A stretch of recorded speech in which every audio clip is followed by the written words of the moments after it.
A Câmara dos Deputados começou nesta segunda-feira, dia 10 de outubro, a votar em primeiro turno pela PEC 241, que estabelece um teto de aumento para os gastos públicos pelos próximos 20 anos. Tratada pelo Palácio do Planalto como prioridade para reequilibrar as contas públicas, a PEC 241 limita os gastos de todos os poderes ao orçamento do ano anterior, corrigido pelo Índice de Preços ao Consumidor Amplo, IPCA, pelo período de 20 anos, podendo ser alterado no 10º ano de vigência da regra. Para virar lei, contudo, a proposta precisa contar com o apoio de pelo menos 308 deputados e 49 senadores. Deputados favoráveis e contrários à PEC discursaram antes da votação.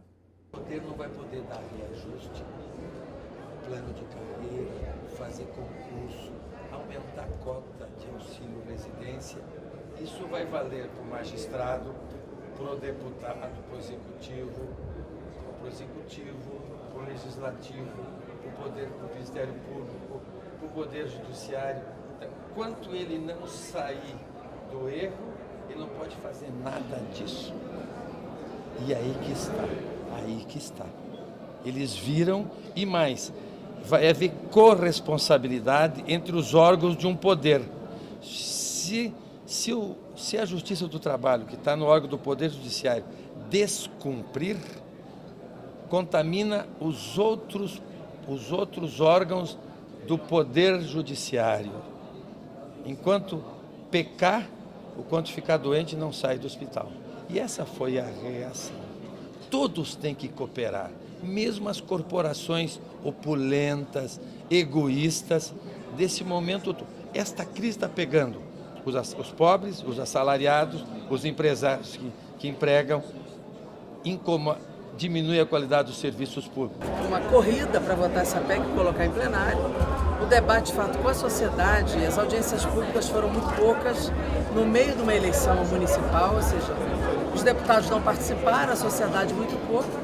E, na verdade, isso é um assodamento que mostra a pressa do governo em implantar aquilo que a gente chama do núcleo, do coração do golpe, que é o retorno do Estado mínimo. O golpe foi feito para isso, para o retorno do Estado mínimo e uma agenda contra o Estado brasileiro e contra os direitos sociais. Então, essa PEC, ela representa isto, por isso a pressa e a necessidade de votar com essa maioria eventual que está aí.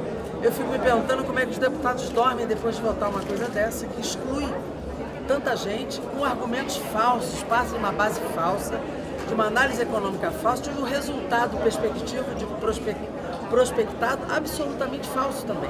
Olha, eu sou contra a PEC 241 porque é uma PEC que propõe congelar os investimentos no país por 20 anos, né? Você vai congelar o investimento baseado na inflação do ano anterior. Então, isso é bastante complicado porque nesse momento em que nós temos uma inflação relativamente alta ainda e o PIB negativo, não teremos problema nenhum. Mas a partir do momento que o PIB passar de zero, o PIB começar a positivar e a inflação cair um pouquinho mais, com certeza nós vamos ter muito mais recursos, mais necessidade de investimento e aí você vai evitar, vai estabelecer o teto baseado na inflação do ano anterior. Você vai fazer com que os recursos para a saúde, para a educação possam ser menores dos que estão hoje. Então, com isso, nós vamos congelar e precarizar os serviços públicos, principalmente saúde e educação, mas também na área do investimento. Então, nós temos hoje as despesas obrigatórias do governo, que é salário, que é previdência e várias despesas obrigatórias. E você tem as despesas discricionárias, que são as despesas de investimento. E essas despesas de investimento serão as primeiras que vão ser cortadas, porque o governo vai estabelecer que o limite de gasto é a inflação do ano anterior. A hora que o PIB aumentar, nós precisamos de fazer mais investimento, aí está estabelecido que não poderá ser além da inflação. O salário mínimo deverá ficar congelado também, baseado só no crescimento da inflação. Durante o governo Lula e presidenta Dilma, nós tivemos um crescimento real do salário mínimo de mais de 70%.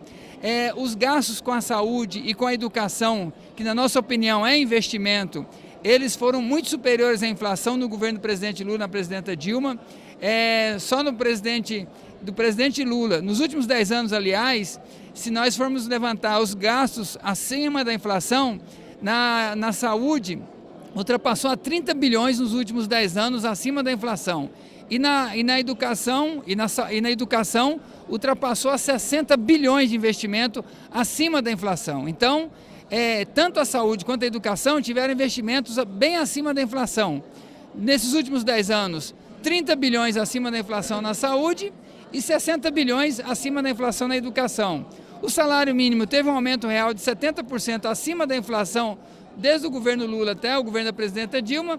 Portanto, o Brasil cresce além da inflação. Então não é possível que a gente possa congelar, limitar os gastos baseado na inflação do ano anterior. Isso vai significar menos investimento na saúde, menos investimento na educação, precarização ainda maior da saúde, precarização da educação, sem contar em outros investimentos, como o programa Minha Casa Minha Vida, como o FIES, como o ProUni, como ampliação das universidades federais, ampliação dos institutos federais, enfim.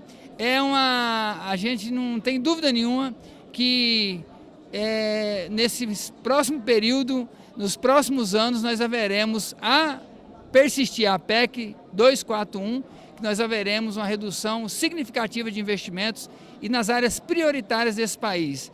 Passando nesta primeira fase, a PEC segue para o segundo turno de votações no dia 24 de outubro e depois será encaminhada para o Senado, onde governistas estimam uma tramitação em no máximo 30 dias.